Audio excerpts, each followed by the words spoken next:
Jeremy, welcome to City of Truth. Hey, Stephen, thanks for having me. Good to see you. Yeah, it's great. It's great to have you. So, for the audience, tell us, who is Jeremy Tate? Yeah, dad of six, convert to Catholicism. I think lifelong educator, grew up in a home with a mom as a teacher, and kind of stumbled into this movement about 10 years ago. About 10 years ago. Okay. And can you tell us, why are you here right now at City of Truth? Yeah, I got some emails earlier this week. Some folks who I believe received your newsletter, and yeah, some thoughts there about CLT. So I wanted to reach out and see if we could have a conversation. And I really appreciate, Stephen, your willingness to chat and to be open-minded about what CLT is doing, why we exist, and just have a conversation about it.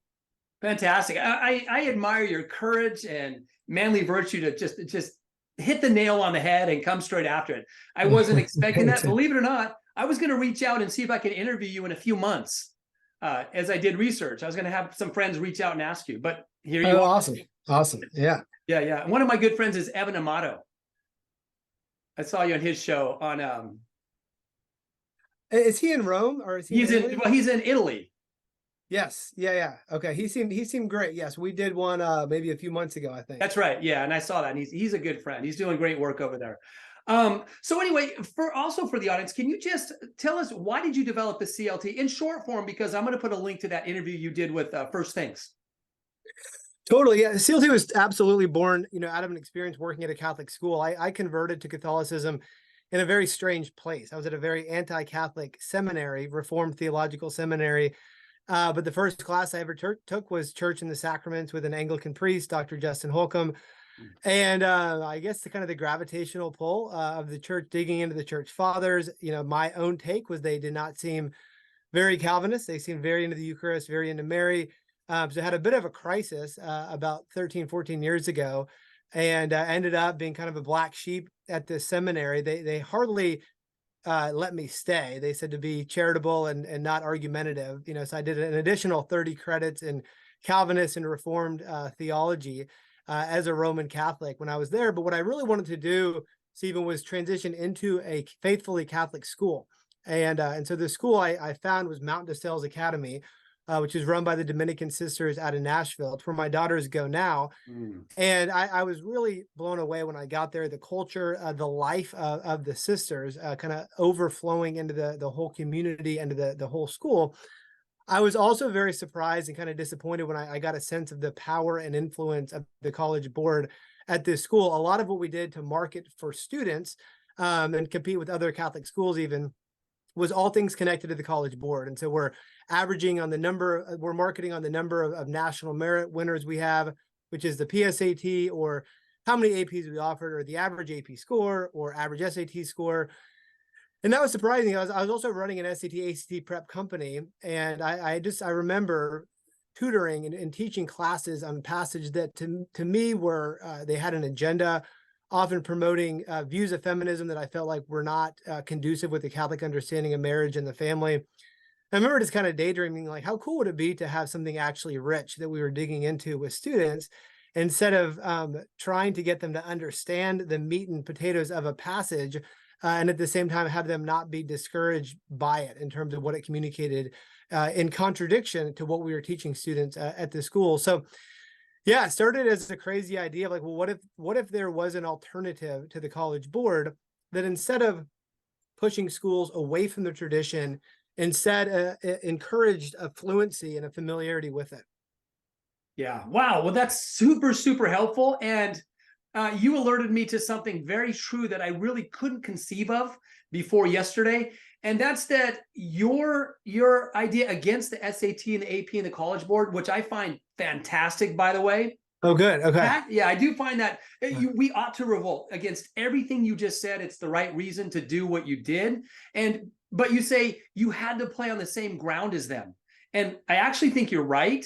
But that would be one of my fundamental criticisms of the whole thing. But there may not be an alternative if you didn't do that. So sure. And the way that it evolved, and Stephen, this was not, a lot of companies start off and there's, like a VC firm and there's a business plan. This was not any of that. This was literally just what would a first step be? And so the first thing I did was I called the Cardinal Newman Society. And they then told me to go talk to the folks at ICLE. They introduced me to Michael Van Ecke and Andrew Seeley. And then they got us involved in a conversation with Thomas Aquinas College. And I already knew John Daly from TAC. And so we started to think through, what do you need? What would a preferable test look like? In fact, they were a big part of the reason why we did not become a quote unquote Christian 501c3. And instead we became a company that instead was utilizing source material that you would see on a TAC brochure, or the TAC reading list instead.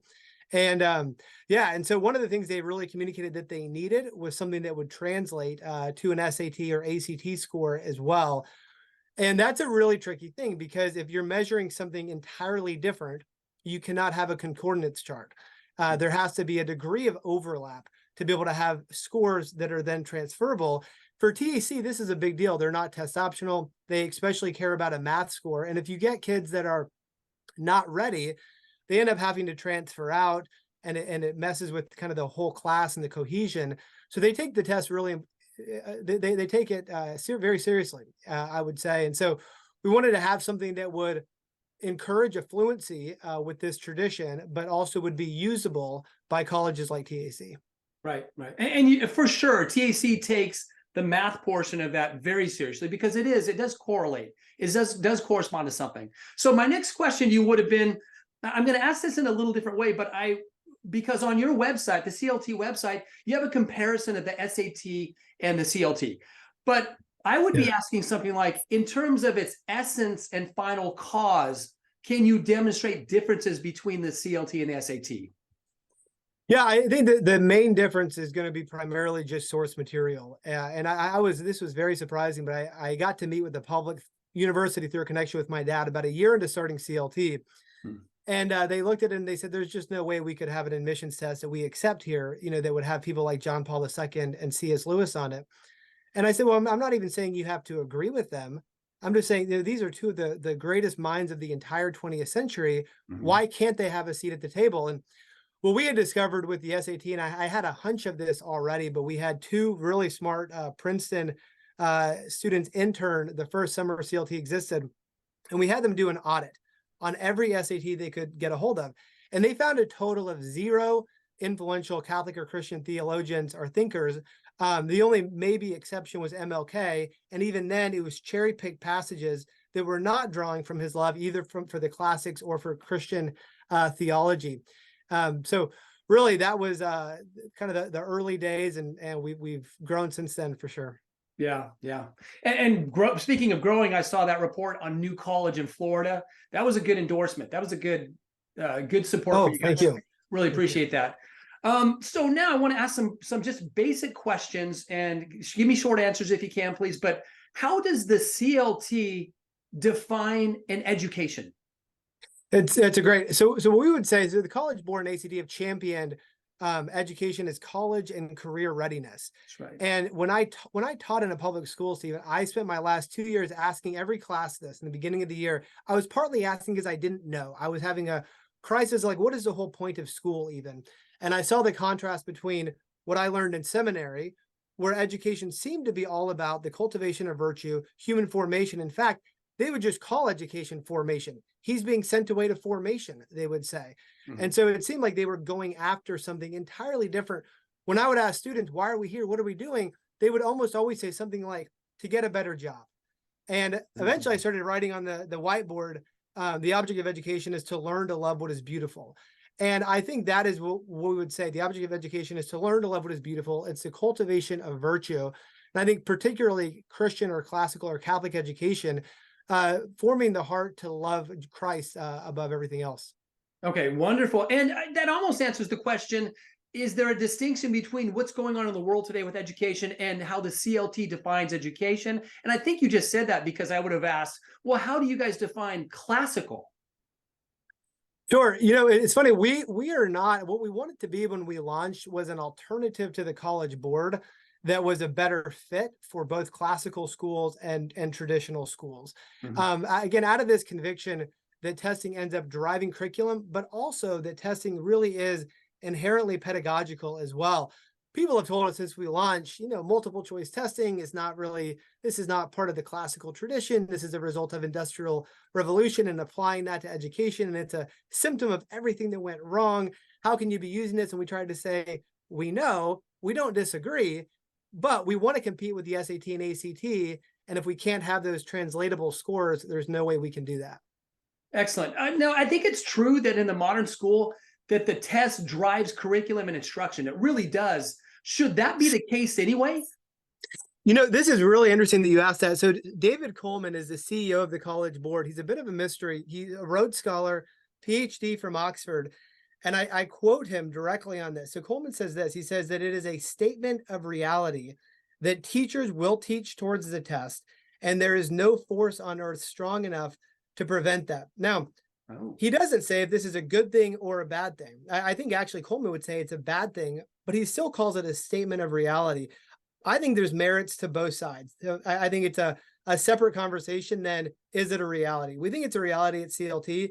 Is it good? I think there's some good aspects of that. Is it bad? I think it could also be really bad as well. And one thing we don't want to be at CLT is prescriptive. The beauty of the old SAT before they started to mess with it was it really did defer to curricular diversity. It no longer does that. It's now a Common Core aligned achievement test, as is the ACT as well. And it's very much prescriptive. The math looks very weird. It's all Common Core math now. And it requires a lot of schools to kind of do this like detour, which is a distraction from what they're doing. We want to get rid of the detour and have a seamless line from secondary to a college that's a mission fit for the family. Yeah, great answer. I want to give you a tiny bit of pushback. I am no fan of David Coleman, and I think most of what he says is highly, highly disordered. But especially the claim that teaching to the test is a reality. That's not a reality. It's just the most common thing for sure. I don't want to brag, but I'm excellent at getting very, very high standardized test scores, and my method is to completely ignore the standardized test. So I do exactly the opposite of what David Coleman said to do, and the results are out of this world. And that's not even a brag. I was joking with the brag word, but I just don't think that's true, and I don't think it should be true. And I don't know if there was ever a time in history where first of all, there's never a time in history where a classical education was testing to these material artifacts. But if there had been, it would not have been the test that drives the curriculum and instruction. It would have been the proper ends, of course. And I think you would agree with that. So I want to ask. And I would agree with you on not a fan. I got in a little bit of trouble at one of our higher ed summits at CLT for referring to Coleman as the Dark Lord Sauron, or making that implication. Nicely done. It is this powerful. I mean, we joke around at CLT as College Board, as Mount Doom and Mordor itself. So yeah, I would share that sentiment for sure. We're much closer now than we were 10 seconds ago. Very good. Could you summarize, though, I think you've already hinted to a lot of this. Could you summarize what you would say is wrong with modern secular humanist education today? Yeah, I think the secularist is and I think it's a good and worthy conversation of if you can really have classical, even apart from Christianity, and objective knowledge as well. Excellent. Yeah, I mean, if you're saying that secular humanism is purely materialistic education, and that would be I would say that, but I would also caveat just a bit. We employ a lot of people from St. John's College in Annapolis, which is no majors. It's a deep dive into the best of what has been thought and said, the Western intellectual tradition. Right. And there is a fruit of that education that we see in the people we hire from St. John's, but it's not at all Christian. But they've been able to do this really cool thing where they've got people of every race and political persuasion talking about the texts that have really driven the development of society and culture. So I do think there's a fruit of it that's far better than education that's narrowly specified and focused on jobs or career training and that kind of thing. Oh, certainly. And well said. And to clarify a little bit, I do believe that a purely philosophical education is valuable in like the ancient Greeks and the ancient Romans, which it wasn't purely philosophical. But if it is, if it's secular like St. John's, there's value to that because they acknowledge the virtues and they acknowledge objective truth and the objective moral standard, don't they? I don't know where they would actually land on that. That's a great question. Yeah. If you could be philosophical and say there is objective truth and it exists, a philosophical education would be infinitely better than a purely secular one that is materialistic. Would you agree with that? Oh, totally, Okay. 100%. And yet then Christianity as the womb, of course, would be infinitely better again, you would say. Oh, absolutely. And Right. education itself, higher ed, I mean, really was born out of medieval Christendom. You know, it was, we have taken this thing that was, and we've dislodged it. I mean, think of orthodoxy, where, you know, the Chesterton makes this very interesting point that the virtues, not necessarily the vices, but even the virtues, once they're removed from the whole, they go rampant and they do all of these crazy destructive things. And we've seen higher ed. I mean, the first 123 colleges in America were Christian institutions, including Harvard and Princeton and so many of the Ivy Leagues. And the university right now is in bad shape. And I think much of that is because it's moved away from this ancient telos and towards I guess now the new goal we could maybe debate, you know, tolerance or you know, diversity statements or something like that. So. Right. Excellent. Well, thank you for that. I want to ask you just a few questions about multiple choice, even though you've already hinted at it, but multiple choice tests. But before I do, overarchingly, what would you say is the role of assessment in a classical education? Yeah, I think it's two things. I mean, one is insight for sure. So I remember when I was working at Mountain Sales Academy, the PSAT scores would come and we would all go to, you know, the academic dean's office and we're pouring over these scores, and very quickly we're getting insight and we're going, I had no idea that this girl was capable of, who knew that, right? Mm-hmm. So you're learning. So one of the roles is definitely insight, I think, as well. And that's actually the most common usage of the CLT right now. It's actually not college entrance. It's more schools who care deeply about how are our kids doing actually reading classical literature? How do they do reading philosophy? You know, there's not another assessment that's trying to gauge that. Now, I don't think it's the end all be all, but I do think it's a helpful snapshot in kind of a quantifiable way in terms of, and again, go back to TAC or Christendom or the schools that place like Christendom, about 90% of their incoming students take the CLT. And for them, having that sense of, okay, this student is going to be able to come to Christendom and hang with the other students in terms of doing the reading and understanding the text we're putting in front of them. I think there's a useful component there for sure.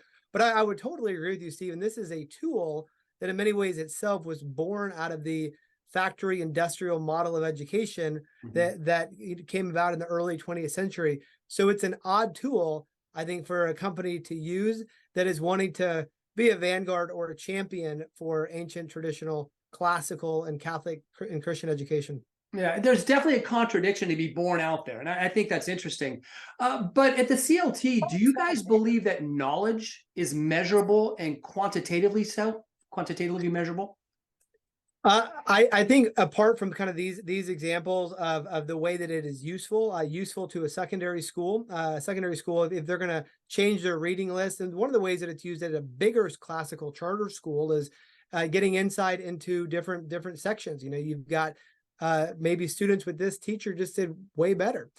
You know, why is that? So a head of school or an academic dean is getting kind of a bird's eye view and a lot that they're looking at with the analytics there, and they can maybe make some adjustments or see some insights in a way that you couldn't maybe any other way. So I think that, but you know, I grew up in an era where I took the SAT in 1999. And back then it was almost like your SAT score was like branded on your forehead. And it was like, you're a 1050 and you're a 1050 for life and just deal with it. And it was demoralizing and it was discouraging to students. Right. And now we've gone the other extreme where places like Harvard don't want to score at all because it objectifies an admissions process that they want to be very subjective so they can shape their class around some factors that maybe you and I would disagree with. Excellent point. Yeah. And it's funny how they would want to eliminate it for the exact opposite reasons than we would. Yes. But, Yeah, totally. But Jeremy, you would agree that knowledge itself is really more about the quality or the state of mind or state of being, wouldn't you? You know, I think of someone like Erasmus, who I was told was the last person to read the entire canon as it kind of existed up to that point in time. And so he had a degree of fluency. One of the things that's been so cool for us is seeing how different students, homeschool kids, classically Catholic educated kids, charter school kids versus public. Our public school kids, Stephen, they really struggle on the philosophy and religion part of the CLT, and it's understandable. They've never read Boethius, they've never heard of Dante, they've never picked up anything from Aristotle, so it's very foreign. And so we want to reward a fluency, which I think maybe is a little different from the knowledge base itself. If you're comfortable reading, Boethius and Dante, you can probably pick up a passage from Julian and Orature or something and be a little better off than if it was all just totally foreign. So we think more in the language of a fluency and a comfort with the tradition than kind of quantifying knowledge, if that makes sense. The CLT is not a knowledge-based test. It's not a summative assessment in terms of you don't need prior knowledge going into it. You're reading passages and answering questions that are all to be found there within the passage. But if you've picked up Lewis before, Flannery O'Connor before, you're gonna have a big advantage for sure. Yeah, well done. Can you tell us what are some of the other kinds of assessments besides the CLT itself that you guys are delving into as you expand your assessment movement? Totally. I love to tell you this quick story if I could. So we launched Sure. CLT 3rd through 8th grade this past year.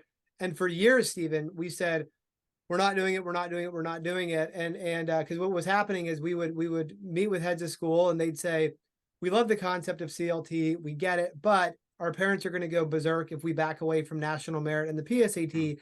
Can't you do lower grade instead? And we said, no. This is where we think the lever is. This is what we want to be working on. And we had about a year and a half ago, maybe a little more than that. It was a head of a Catholic school in Texas. And she was insisting that I personally got on a Zoom meeting with her. And she said she really wanted to show me something. So like, I have no idea what we're doing, but we get onto this and she does a screen share. And she says, Jeremy, I want you to see what NWEA Maps is doing and is advocating. And so she shows me where they have on their own website ways to make students allies going all the way down to 5-year-olds. And the book that they'd recommended for 5-year-olds was The Drag Queen's Hips Go Swish, Swish, Swish. And it's a sing aloud to the same melody as the wheels on the bus go round and round. 5-year-olds, making them allies for the latest gender, whatever. And she was almost crying. And she said, Jeremy, I will happily get fired before I administer anything from this godless company to my students. She said, please create something better.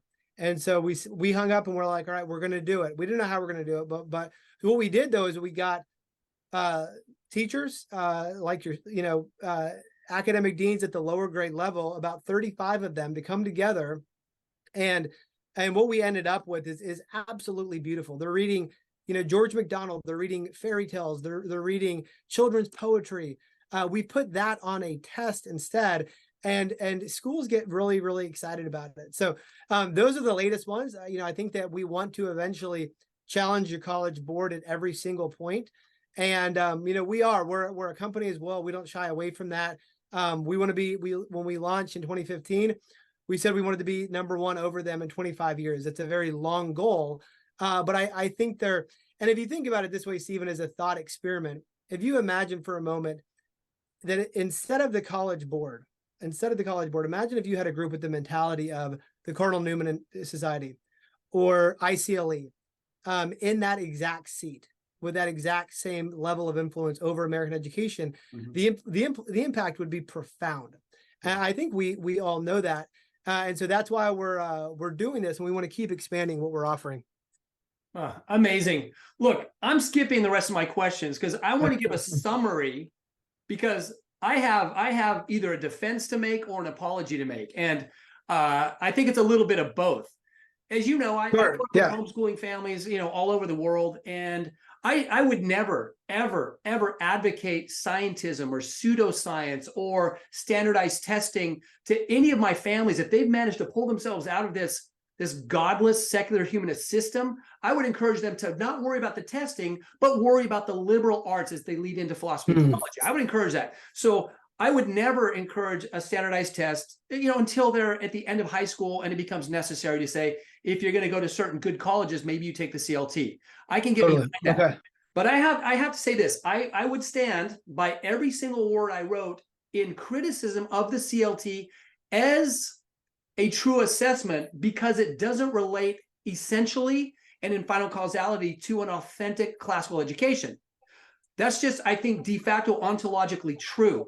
But I have to make a defense of you for coming out against the CAT and the AP board like you have, for recognizing the practical reality that it has to be done on the enemy's territory. Another thing I won't do, but I don't have to. You have to.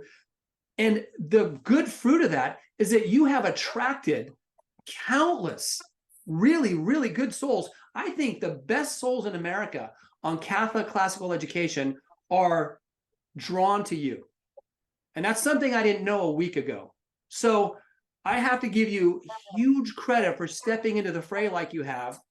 And I will have to remain a critic philosophically and theologically as it relates to a classical education.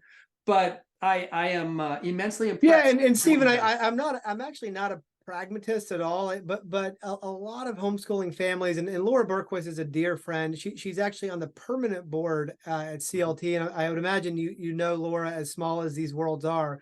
I know of her. Laura, yeah, her husband was one of the 4 original founders of Thomas Aquinas College, and she started Mother of Divine Grace homeschooling. Yeah. But in a lot of states, and when we homeschooled, Laura coached my wife Erin personally, and a lot of states have to do required testing to satisfy homeschool requirements. Right. CLT now meets those requirements in about 24 states or so. We keep the list very updated on our website. But if you're a homeschool family and you can't keep homeschooling unless you check the boxes of doing the standardized test, we want there to be something there that better reflects. It's not going to perfectly reflect. I completely agree with you there, but better reflects and doesn't distract or discourage than having to do something like NWEA maps, where you don't even know what your child is seeing. It's a different test for every kid. It's item response.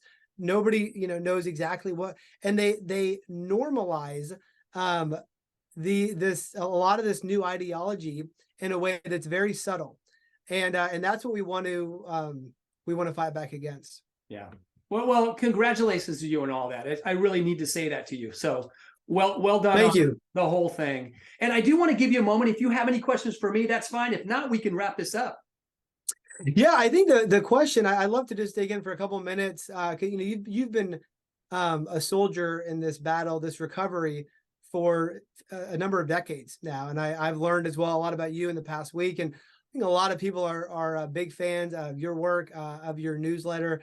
So I would like to kind of pinpoint more in terms of what we're doing, the ground we're playing on, what you would like to see us be doing different. I guess that would be the question. I would. You know what? As I worked I was asked in 2018 to look at what you guys were doing. And so I've been kind of on your case ever since. And I haven't had a chance to dig into it as much as I have this last year as I work with homeschooling families. And I can envision, after getting to know you and seeing what you've done here, I can envision you knowing where you are, but hopefully aiming to bridge the chasm as you expand and as you grow. And if you really are able to get all these colleges and universities on board, you can smuggle in authentic classical assessment with your follow-up. Keep the CLT for now, but over time it could morph into what could be an authentic classical assessment, which would be a lot more time involved and difficult, but not impossible. If, like you said, if you got the whole ground, or if you acquired the whole business, you could get half the country today if they truly knew what was going on in the United States of America. So. I hope so. And I love to offline pick your brain about kind of what that could look like as well. And sure. I look at groups like ICLE and the Cersei Institute and the Cardinal Newman Society. And we absolutely want to be, we live in a different space than those organizations, but we feel very much indebted. I think CLT has in many ways found ourselves being in some ways on the front lines, folks that have never heard about any of this before. And they're like, what is this whole quiet, silent revolution that's happening? So we want to be good ambassadors for a movement that we didn't create. And really, I wasn't even that aware of, when I knew of Rockbridge Academy here in Maryland, and I saw the fruits of that education as I met a number of their students, which is a classical Christian non-Catholic school. So Stephen, I really appreciate your graciousness as well, having me on as a guest, and would love to keep the conversation going. Jeremy Tate, we will. And thank you so much for coming to City of Truth. I appreciate it.